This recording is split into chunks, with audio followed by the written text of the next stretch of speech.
السلام عليكم maanta oo ay taariikhdu tahay afarta bisha labaad ee sanadka 2022 waxa uu madaxweynaha jamhuuriyadda federaalka Soomaaliya mudane Maxamed Cabdilaahi Farmaajo iyo wafdi ballaaran oo weheliya ay soo gaadheen magaaladan Addis Ababa si ay uga qayb galaan shir madaxeedka midowga Afrika oo meertadiisii 35aad ay ku qabsoomi doonto dalkan Ethiopia. madaxweynaha iyo wafdigiisa ayaa markii ay soo gaadheen gagida diyaaradaha ee caalamiga ee Boli waxa halkaas si diiran ugu soo dhaweeyay wasiiro kala duwan oo ka tirsan xukuumadda ra'iisul wasaare mudane Abiy Ahmed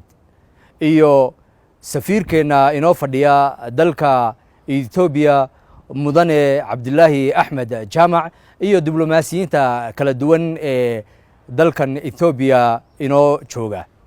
shirweynahan oo muddadii 2 sano ee la soo dhaafay aanay madaxdu si foolka fool isugu iman ayaa markii ugu horeysay la isu iman doonaa si looga arinsado arrimo aad muhiim ugu ah qaaradda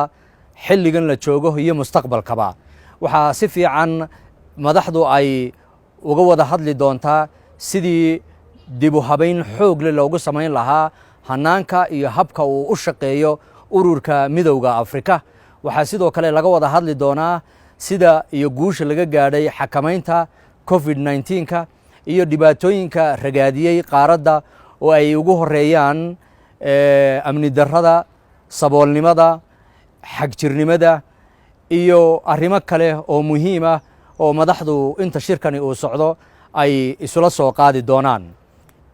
madaxweynaha jamhuuriyadda iyo wafdigiisu inta uu socdo shirweynaha midowga Afrika waxay halkaas ku soo bandhigi doonaan aragtida dawladda federaalka ee Soomaaliya ee ka khusaysa sidii loo habayn lahaa iyo hanaanka shaqo ee midowga Afrika. waxaa sidoo kale ay halkaas ku soo bandhigi doonaan guulaha ay soo hooyeen shacabka iyo dawladda Soomaaliya oo gacantaysa haysta gaar ahaan dhinaca horumarinta amniga, dawladnimada, dhaqaalaha, la dagaalanka argagixisada iyo musuqmaasuqa, horumarinta kaabayaasha dhaqaale, la dagaalanka faqriga, ayaxa iyo arrimo kale oo run ahaantii aad muhiim u ah. madaxweynaha jamhuuriyaddu inta uu ku sugan yahay magaaladan Addis Ababa waxa uu shir duceedyo la qaadan doonaa madaxda ka soo qaybgeli doonta shirweynaha midowga Afrika oo lagu wado in uu berrito si rasmi ah uga furmo magaalada Addis Ababa ee dalkan Ethiopia. waad mahadsantihiin.